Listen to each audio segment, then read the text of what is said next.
lah ia melakukannya secara berangsur-angsur dengan mempertimbangkan keadaan dirinya.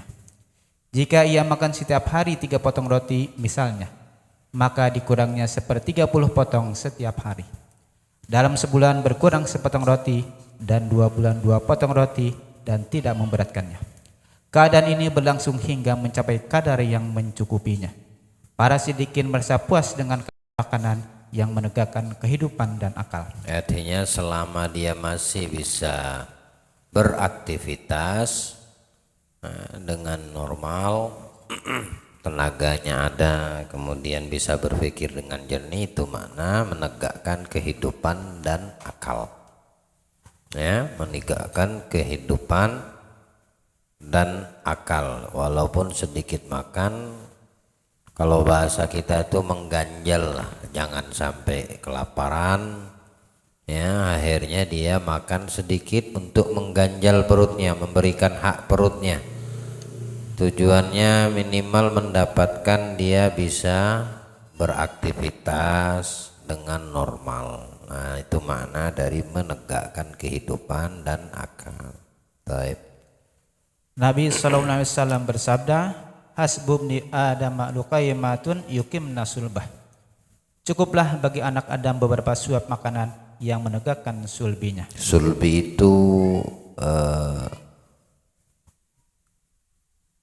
seperti yang Allah firmankan dalam Al-Quran, yakhruju min bainis sulbi wat tara'ib. Ada sulbi itu ada di posisi belakang yang membuat kita punya tubuh ini bisa tegak lurus. Ya. Nah, di belakang, di bawah sulbi atau di belakang sulbi itu ada satu dzarrah kecil seperti tulang keras, itu nggak bisa dihancurkan. Dari itulah nanti manusia dibangkitkan dari kuburnya. Itu tidak bisa dihancurkan, dia menyatu dengan tanah. Adapun anggota badan yang lainnya akan selesai dimakan tanah. Nah, kecuali tulang yang berada di dalam sulbi itu yang tidak akan hancur.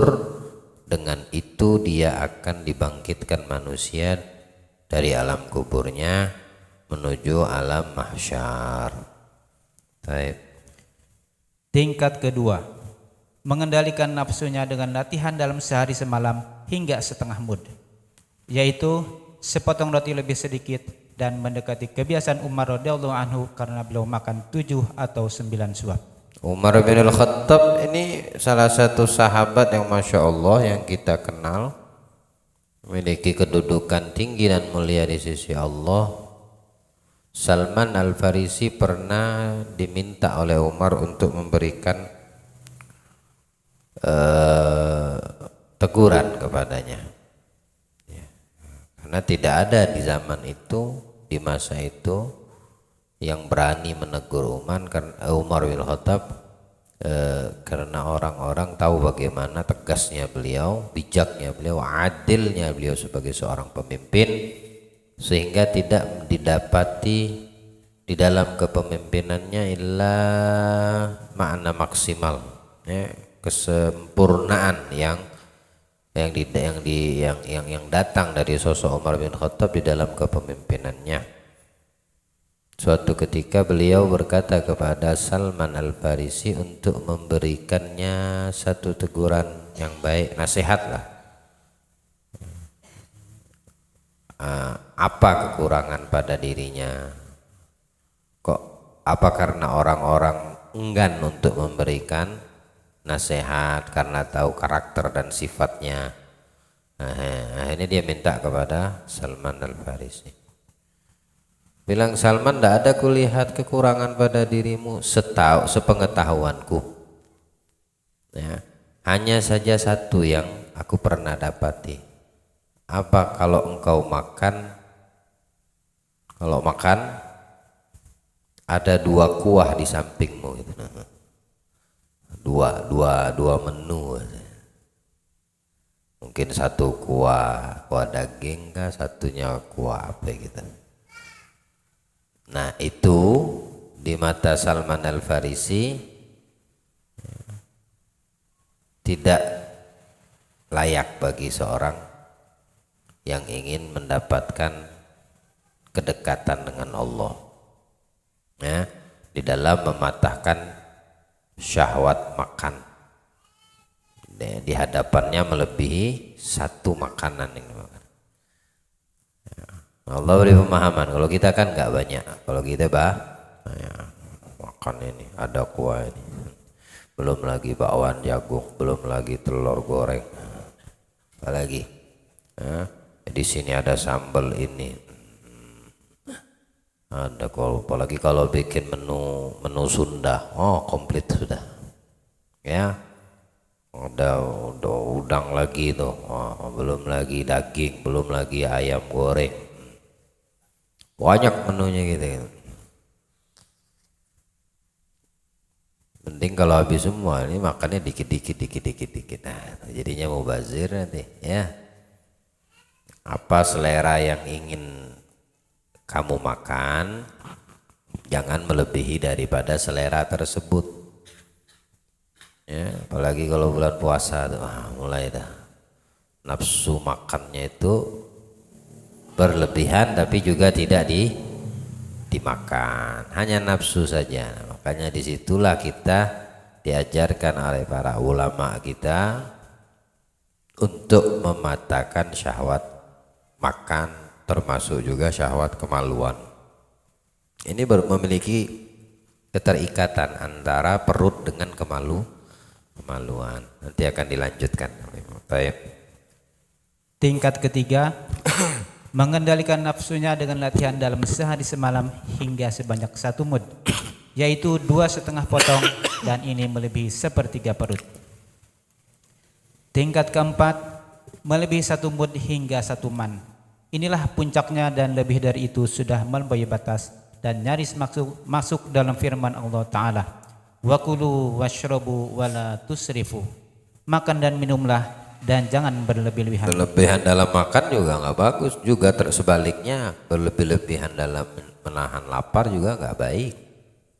Jadilah kita mu'tadil, tengah-tengah ya. Kayak Nabi bilang, makan lagi lapar, berhenti sebelumnya. Ada mu'tadil, tengah-tengah ya. Orang berlebihan di dalam kekenyangan nggak bagus, lebih-lebihan di dalam kelaparan, menahan rasa lapar juga nggak baik. Yang baik itu tengah-tengah ya. Baik. Ia mempunyai jalan lain, yaitu berhenti makan sebelum kenyang. Tetapi barangkali ia tidak mengetahui lapar yang sebenarnya sehingga membingungkan. Ketahuilah bahwa hal itu berbeda menurut perbedaan orang-orangnya. Maka tidak dapat ditentukan, tetapi setiap orang harus memeriksa dirinya. Ini masing-masing diri yang mengetahui diri. Yang paling tahu kamu adalah kamu gitu. Nah, tidak bisa kita memberikan atau menginginkan sesuatu, berkehendak terhadap orang lain atas kehendak kita.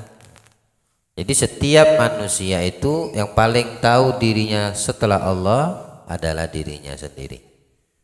Tamam. Jadi pandangannya juga terhadap pembahasan tentang menahan rasa lapar itu ya paling tahu di dirinya sendiri. Orang yang badannya gede, dia paling tahu kapan waktunya menahan lapar. Orang yang badannya kurus, dia juga yang paling mengerti kapan dia harus menahan lapar atau kapan dia harus makan. Ada orang yang nggak tahu waktu, itu ya, makan aja, pokoknya mulutnya nggak berhenti mengunyah, entah makan berat ataupun nyemil. Ya. Kita nggak bisa memvonis itu orang, walaupun secara prakteknya, logikanya salah. Ya. Tapi dia yang paling kenal dirinya sendiri. Nah, kalau berlebihan itu tidak baik, maka disarankan untuk dia mengurangi. Nah, jadi itu menjadi apa? Supaya menjadi nasihat untuk dirinya, sehingga dia tidak terus-terusan makan sampai badannya melar gitu. Tapi yang paling tahu adalah dirinya sendiri. Baik. Sahal berkata, andai kata dunia berupa darah yang segar, niscaya makanan orang mukmin dari darah itu halal, karena orang mukmin makan menurut kebutuhannya. Tugas kedua, menentukan waktu makan.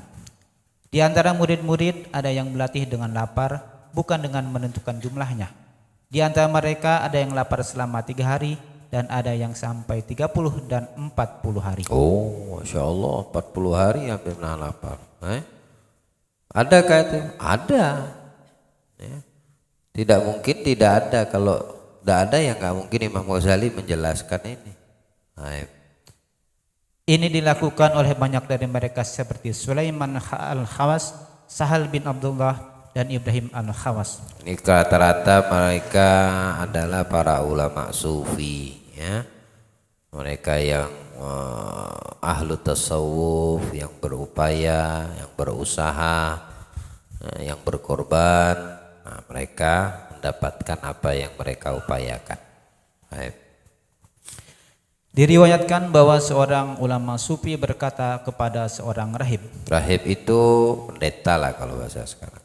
Ahli ibadah di masa dahulu, lebih tepatnya menjauh dari kerumunan makhluk manusia, lebih fokus kepada Tuhannya. Ada rahib, cuma mereka min ahlil kitab, orang-orang yang menekuni kitab-kitab sebelum Al-Quran. Ya, bisa maknanya pendeta kalau bahasa kita ini, karena Injil, Taurat adalah rahabah namanya. Baik. Barang siapa lapar selama 40 hari, terlihat olehnya sebagian alam malakut, yakni rahasia-rahasia ilahiyah. Seorang ulama dari kelompok ini menemui seorang rahib dan berdiskusi dengannya serta mengharap Islamnya. 40 hari barang siapa lapar selama 4, bukan artinya 40 hari tidak makan, ya. Barang siapa yang lapar, dia tetap ada makan, cuma lebih dominan kelaparnya daripada kenyang. Kan ada kenyang ada lapar. Kapan kita bisa mengetahui itu lapar? Ya contoh saat kita lagi bulan Ramadan tiba, di atas 10 jam kita nggak makan, menjelang waktu maghrib kadang-kadang kita lapar betul hari ini. Kadang-kadang juga ada yang keluar dari mulut kita, ini hari haus betul. Jadi makannya sedikit, minum yang banyak. Nah maksudnya lapar seperti itu. Selama 40 hari dia lebih banyak merasakan lapar ketimbang antara lapar dan kenyang. Bukan kenyang, antara lapar dan kenyang. Lapar lebih banyak selama 40 hari. Maka insya Allah akan perkara-perkara yang berkaitan dengan malaikat, ya, akan Allah tampakkan padanya. Nah, kalau dengan izin Allah, ya. Tapi beda dengan orang yang lapar karena diet, bukan alam malaikat, alam jin tuh dilihat sama dia kita. Maka rahib itu berkata kepadanya, sesungguhnya Al-Masih pernah tidak makan selama 40 hari, dan itu adalah mukjizat yang tidak terjadi kecuali pada seorang nabi yang benar. Nabi Isa contohnya 40 hari. Nahan lapar selama 40 hari tidak makan. Hebat gak? Bukannya lapar yang ini maksudkan dengan yang saya sampaikan pertama, memang betul-betul nggak makan 40 hari. Lalu makanannya bagaimana? Nah ini sesuatu di luar nalar sehat akal manusia, ya.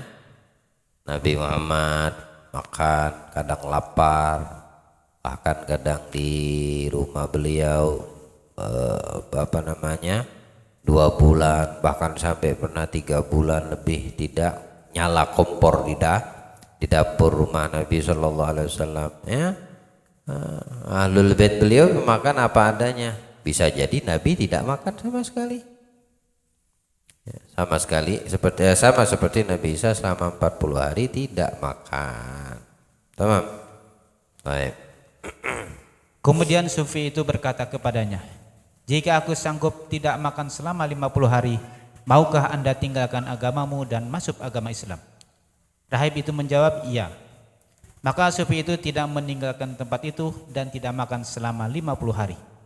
Sufi itu berkata lagi, aku akan menambah sampai 60 hari, dan dilakukannya. Kelebihan umat Nabi ini, ya, bukan untuk pamer kepada rahib itu, ya.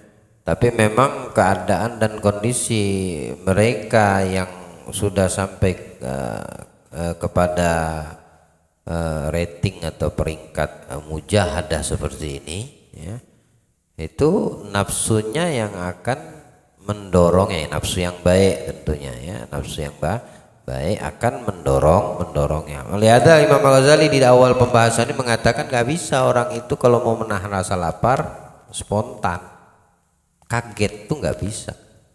Jadi ada tahapannya, pelan, ya. Dari 3 roti, ya, 1 roti dibagi 10, 10, nanti dalam sebulan berkurang 1 roti, tadinya 3 menjadi 2. Nah seperti itu, ya bertahap gitu ya. Kalau untuk makanan, kecuali kalau untuk perokok nggak usah bertahap, ya, langsung kejut gitu, kejam kena hati, sungguh-sungguh. Kalau memang perokok berhentinya nggak bisa.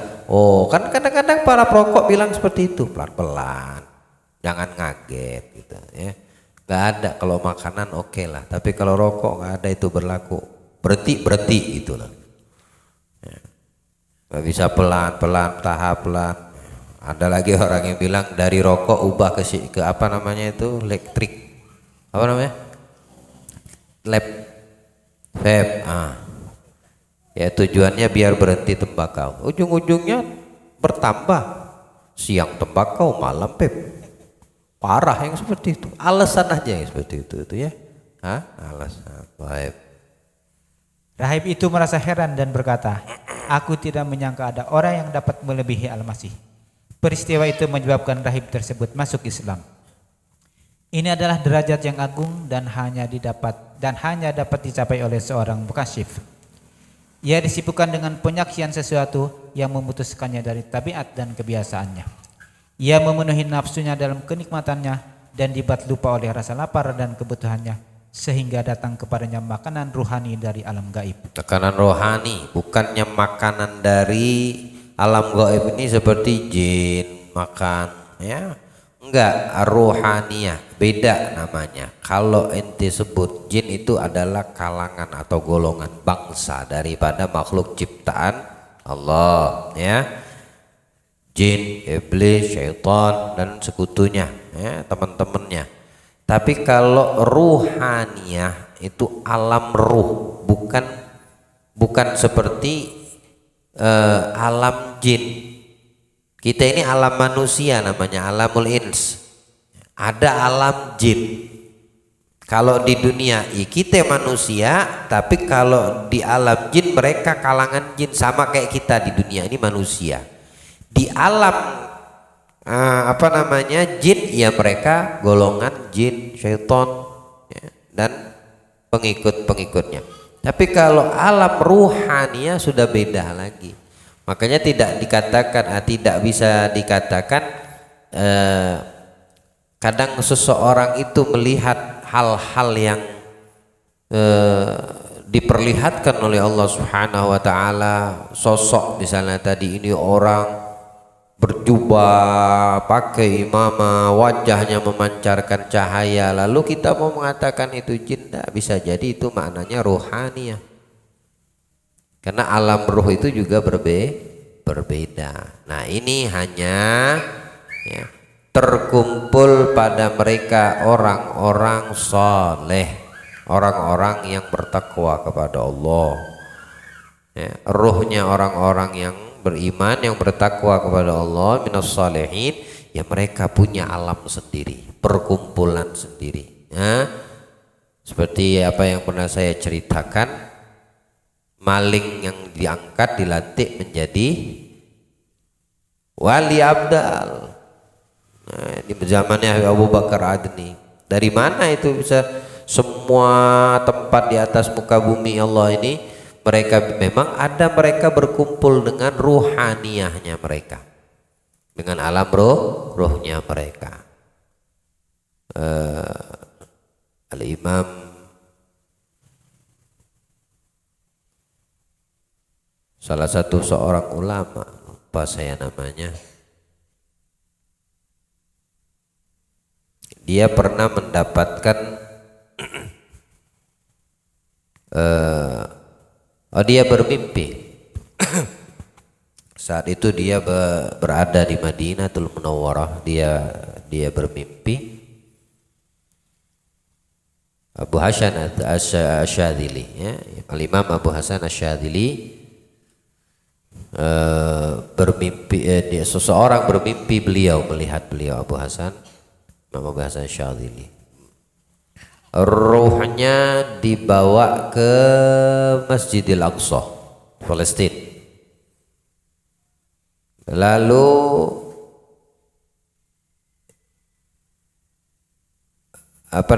terdapat di kejadian yang terjadi di Palestina adalah pertemuan mereka para arwah as-salihin yang dipimpin langsung oleh Nabi kita Muhammad sallallahu alaihi wasallam. Ya. Jadi memang mereka itu ada satu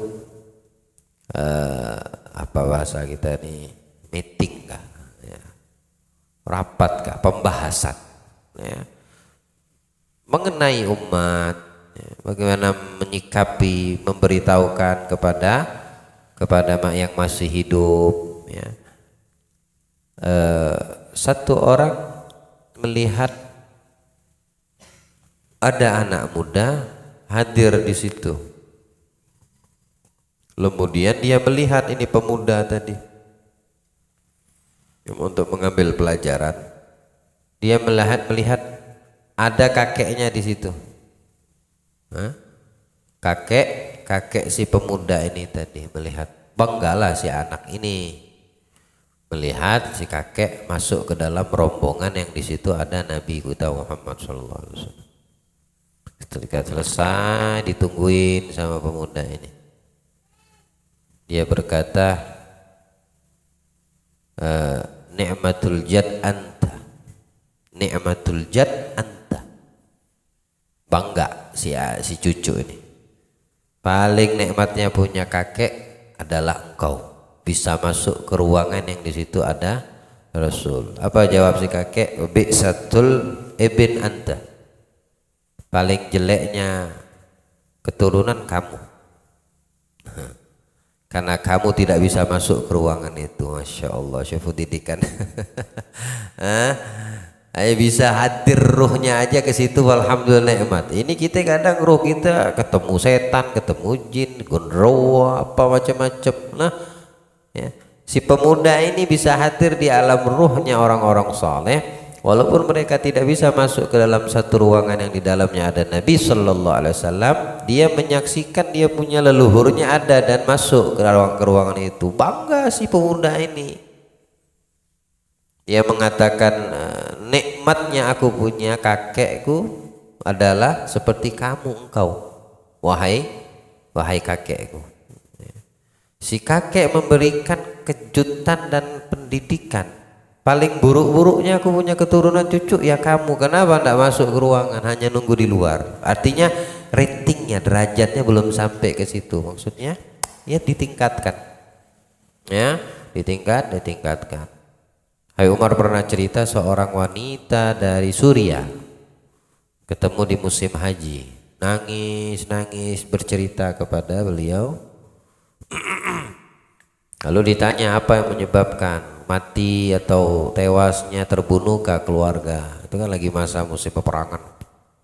Nah, bukan itu, kata dia. Anak 3 hari enggak melihat Rasulullah dalam tidurku. Oh, 3 hari enggak ketemu Nabi Muhammad, si perempuan tua ini. Bilang Habib Umar, biasanya setiap hari anak ketemu. Ini 3 hari anak enggak melihat Rasulullah. Itu yang membuat anak tertegun itu artinya kaget, kenapa gitu, bertanya-tanya gitu, apa sebab 3 hari ini anak tidak bisa melihat Rasulullah. Lalu beliau bertanya, Hai Umar tanya, emang apa ente punya amalan wahai seorang ibu?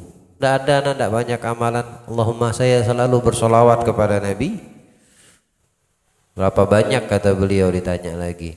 Per hari 12.000 atau 15.000. Tiap hari itu aja dia punya amalan, dan setiap hari ketemu Nabi.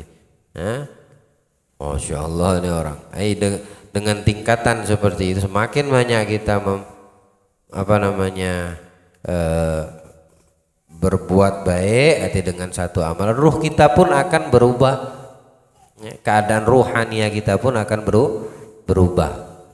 Entah dia pastinya lebih baik. Tapi ketika kita meninggalkan kebaikan-kebaikan, ruh kita pun akan terpuruk. Makanya di sini kalimat apa namanya ruh tadi ya, sehingga datang kepadanya makanan ruhani dari alam gaib. Kita melihatnya ya nggak makan, tapi dia makannya ruhnya yang makan. Makanya kalau orang ruhnya gemuk nggak pengaruh, badannya kurus gitu. Yang masalah kalau badan gemuk ruhnya kurus, nah itu masalah. Orangnya gemuk badannya ruhnya kurus, ada masalah ya. Allah beri pemahaman insyaallah. Gimana cara gemukin ruh kita? Amal soleh, dengan amalan soleh, semua kebaikan, wirid, zikir pada Allah, jangan ditinggal, sholawat kepada Rasul, jangan pernah itu ngemukkan ruh kita. Orang yang mendawamkan wiridan, bacaan, wirid itu artinya adalah bacaan yang didawamkan, yang terus diulang-ulang, dibaca setiap hari dengan makna secara global seperti yang tadi dijelaskan Ustaz Arsyad ataupun bitadabbur ya. Dua-duanya diupayakan untuk didapat. Ya, entah itu tafahum atau tadabbur. Nah, orang yang mendawamkan itu iritan dari Al-Quran atau hadis Nabi seperti Ratibul Attas, Ratibul Haddad itu hadis Nabi, Al-Quran. Imam Haddad itu mengatakan ini Ratibul Haddad diawali dengan Al-Quran, hadis Nabi dan ditutup dengan Al-Quran. Makanya nuskha asli Ratibul Haddad itu sampai Qul a'udzu birabbin nas. Nah, tertibul Fatihah setelahnya itu tidak tambahan. Ulama yang menambahkan, mengirimkan doa untuk penyusun dimulai dari Rasulullah, karena di situ ada hadis Nabi SAW. Mulai dari, makanya kita membaca diajarkan Al-Fatihah ila ruh hadratus sayyidina habibina wa syafiina Rasulullah Muhammad bin Abdullah. Kemudian nanti siapa lagi? Ila ruh sahibul ratib qutbil irsyad Habib Abdullah bin Al-Haddad. Sebagai bentuk penghormatan kita, hadiahlah kepada mereka. Nah, tapi kalau nuskha asli Al-Haddad ya sampai surat An-Nas, dibuka dengan Al-Quran, ditengahi dengan hadis Nabi dan ditutup dengan Al-Quran. Itu asli nuskhanya Ratibul Haddad. Apa di awal Ratibul Haddad? Quran atau hadis? Fatihah, ayat kursi, akhir surat, kemudian hadis-hadis Nabi semua itu dibaca tiga itu hadis Rasulullah semua. Nanti ada baca 3 Al-Ikhlas, Al-Falaq sama An-Nas kah satu-satu? Itu terakhirnya di situ. Nuskha itu cetakan aslinya. Dari sahib ratibnya langsung Imam Haddad. Adapun setelahnya itu adalah tambahan. Itu yang dibaca dalam wirid itu ya. Atau dia punya doa-doa yang dia lantunkan kemudian dia sebarkan ya, seperti doa yang dikarang oleh Syekh Abu Bakar bin Salim ya, namanya Wirdus Shaghir, ada namanya Wirdul Kabir. Itu didawamkan. Ruhnya ente akan gemuk walaupun badan ente kurus. Paham tuh? Dan itu menjadi tameng dari niat jahat orang. Ya, dari kecelakaan, artinya terhindar dan terselamatkan dari hal-hal yang tidak diinginkan. Rumah yang di dalamnya dibacakan Al-Quran ya, itu indah dilihat oleh mereka para malaikat dari alam langit, seperti kita melihat langit di malam hari banyak bintang indah. Tapi kalau rumah di dalamnya nggak dibacakan Al-Quran seperti kuburan. Ada yang baca Quran di kuburan? Mana ada? Dibaca Quran di rumah, di masjid, di kuburan. Kalau ada jenazah masuk aja baru dibacakan di situ. Oh, sekarang nggak ada, besok nggak ada jenazah, nggak ada yang baca Quran di situ. Nah itulah rumah perumpamaan yang tidak di dalamnya penghuninya membaca baca Al-Quran, dan itu makanan rohania. Jadi nggak usah heran kalau ada orang nggak makan sama sekali kok nggak mati, kok nggak kelaparan, karena ruhnya dia kasih makan. Adapun lahiriahnya ngikut, ya, lahir kita ini ngikut. Kalau ruhnya digemukin sama Allah, kasih dapat makanan dari Allah, ruh jasad mah ikut. Allahu a'lam. Sedikit lagi. Itulah yang diisyaratkan dengan sabda Nabi sallallahu alaihi wasallam. Ana abitu inda rabbi yut'imuni wa yasqini. Aku tidur di sisi Tuhanku yang memberiku makan dan memberiku minum. Derajat kedua, tidak makan selama 2 minggu, 3 hari dan itu sudah biasa. Derajat ketiga, makan sekali dalam sehari semalam dan ini yang paling sedikit. Diriwayatkan oleh Abu Sa'id Al-Khudri bahwa Nabi sallallahu alaihi wasallam apabila makan siang tidak makan malam, dan apabila makan malam beliau tidak makan siang. Sekali aja artinya makan tuh, ya. Makannya cuma sehari satu kali. Beda dengan kita ya. Ada yang 3, ada yang 2. Kalau Hamdani kayaknya 2 nih. Dia nggak bisa sarapan, pernah bilang sama aneh. Ya. Jadi kalau makan 1 hari sekali, makan siang banyak-banyak nggak apa-apa. Tapi malam nggak usah makan udah. Artinya nggak usah makan, kalau lapar ya diganjal dengan yang ringan-ringan, buah-buahan kah, ya, bukan makan nasi lagi yang memberatkan, nasi berat gitu ya. Makan 1 hari 1 kali. Kan siang lebih bagus tuh, karena aktivitas terjadi di siang hari. Nabi sallallahu alaihi wasallam bersabda kepada Aisyah radhiyallahu anha. Aisyah, oke.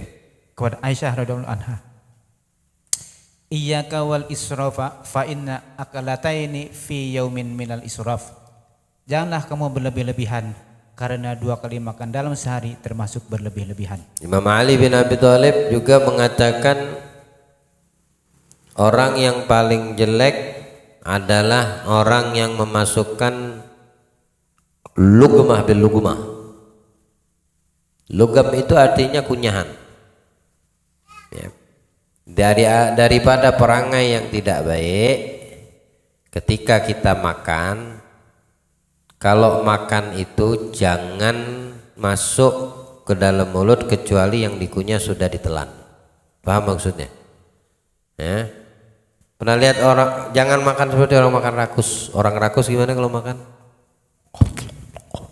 Ambil masuk penuh, kembung kanan kiri pipinya. Akhirnya dia kesedak, nggak bisa napas, mati. Nah, kalau ente mendapati makan, selesaikan yang di mulut, ditelan, baru masuk makanan berikutnya. Tamam. Nah ini yang paling bagus, kelihatan itu orang berakal. Tapi kalau orang yang nggak berakal seperti itu kata Imam Ali bin Abi Thalib. Makan belum selesai, masuk lagi yang lain. Atau habis makan, dia makan yang lain. Ini lu makan kenyang, udah makan nasi ini. Nah tahu nanti makan lagi yang lain. Makanan yang berat semua nih. Oleh karena itu dikatakan yang pikirannya makan, harga diri seperti yang dikeluarkan. Baik. Lapar yang terpuji adalah yang tidak membuat lalai dari mengingat Allah Ta'ala. Apabila melampaui batas, ia pun lalai, kecuali orang yang dikuasai syahwat yang besar sehingga melakukan itu untuk mematahkannya. Jika tidak begitu, maka sebaik-baik perbuatan ialah yang pertengahan. Kemudian untuk mematahkan syahwat ini ada 2 kejelekan yang harus dihindari. Pertama, barangkali ia makan sendirian sehingga tidak makan bersama orang-orang. Ini adalah syirik tersembunyi yang dapat menjerumuskan pelakunya ke dalam perilaku munafik. Kedua, ingin dikenal sebagai orang yang sedikit makannya dan memelihara diri, maka ia telah meninggalkan kejelekan yang ringan dan melakukan kejelekan yang lebih besar, yaitu mencari kedudukan dan ketenaran. Jangan main listrik ini, Pak siapa? Farhan, dijaga Firman. Baik. Abu Sulaiman berkata, apabila timbul seleramu sedang engkau telah meninggalkannya, maka ambillah sedikit darinya dan jangan turuti keinginan nafsumu, sehingga engkau telah menghilangkan syahwat dari dirimu. Engkau telah mengurangi nafsumu karena tidak memenuhi keinginannya untuk dinikmatinya. Dengan begitu, engkau telah menghilangkan syahwat dan menentang nafsu. Ngasih selera kalau ente punya selera. Ya, jangan dipatahkan selera ente, nggak apa-apa dikasih. Tamam. Kamu pengen makan sayur asam, itu seleranya sayur asam. Yaudah makan sayur asam. Oh, anak pengen makan tempe campur sambal. Lagi selera nih, selera banget kalau ada itu. Dan bisa didapatkan, yaudah kasih seleranya. Tapi jangan berlebihan, ya. Jangan berlebih, sedikit sudah dapat apa yang diinginkannya, ya udah. Karena kalau berlebihan harus dapat, nggak ada di barang. Kayak orang idam nih, orang idam. Pengen makan ini apa namanya yang nggak ada musimnya gitu. Parah tuh, berarti ini budak nafsu namanya, bukan idam itu, nafsunya pengen. Beda kalau selera, selera itu keinginan, ya, ada rasa ingin, cuma kalau nggak ada nggak jadi masalah. Ketika itu barang ada yang kamu selerakan, jangan kamu tidak mencicipi atau kamu memakannya. Nah, setelah dapat apa yang kamu selera udah kamu rasakan, jangan melampau, jangan melampaui, karena itu sudah ratingnya, tingkatannya kamu menjadi budak nafsu nanti. Bukan selera lagi, ini namanya hawa nafsu yang bermain. Jadi kalau ngidam Pak, jangan aneh-aneh yang ngidam. Ada orang ngidam makan pasir di Arab sana. Banyak tempatnya memang. Ya enggak? Tapi kan aneh. Kalau selera ya kasih ya Kak, kasih seleranya, tapi jangan berlebihan nanti kamu mengikuti nafsumu. Baik. Ja'far As-Shadiq bin Muhammad berkata, apabila timbul seleraku, aku melihat kepada diriku. Jika ia suka, aku pun memberinya makan, dan itu lebih baik daripada mencegahnya. Itu namanya selera, ya. Kasihlah sedikit, jangan kau cegah. Seleramu apa? Kalau ke majelis naik Ferrari, ketok palamu. Itu bukan selera itu namanya. Oh, kumpau, ya, songong itu. Lihat rumah mega, selera aneh banget itu rumah. Set ya. Ngayal ini orang, tamanna itu berangan-angan, menghayal. Jangan aneh-aneh. Kalau seleranya yang masuk akal, jangan ditahan. Kalau itu ada, ya. Kecuali masakan bini harus inti selera terus di depan dia. Jangan coba-coba nggak bilang nggak selera keceplos. Selesai riwayatmu, nggak dimasakin lagi sama dia. Dimasak bini hari ini, masak hari ini di rumah, wah ini makan sak apa? Selera gua banget. Senang hati dia dimasakin terus lebih enak. Aduh lagi nggak nafsu, nggak selera. Nah tunggulah, ya selesai riwayatmu. Baik. Jika seleranya sedikit dan ia menolaknya, maka aku menghukumnya dengan meninggalkan selera itu tanpa memberinya apa-apa. Ini adalah sebuah cara dalam menghukum nafsu atau selera syahwat ini. Nah itu yang diajarkan Imam As-Shadiq Ja'far bin Muhammad, ya. Gimana cara mengendalikan selera, nafsu, keinginan, ya. Makanya, baik, kita lagi. Siapa meninggalkan selera makan dan terjerumus dalam riya, maka ia seperti orang yang lari dari kalajengking dan pergi kepada ular. Baik nggak itu kayak gitu? Nggak ada baiknya kan? Selera ditinggalin, nafsu diikutin gitu. Pindah dia dari kalajengking ke ular, semuanya ndak bagus ya. Apalagi selera kasih, tapi jangan melampaui dan melampaui batas. Akhirnya perumpamaan dari kalajengking pindah ke kebo. Allahu a'lam. Allah berikan pemahaman makna zuhud kepada kita insyaallah. Mengendalikan daripada syahwat makan, syahwat perut kita, syahwat kemaluan. Insyaallah akan kita sampaikan, kita lanjut di minggu yang akan datang. Allahu a'lam bissawab. Wassallallahu ala sayyidina Muhammad wa alihi wasallam. Alhamdulillahi rabbil alamin. لا إله إلا الله الموجود في كل زمان. La ilaha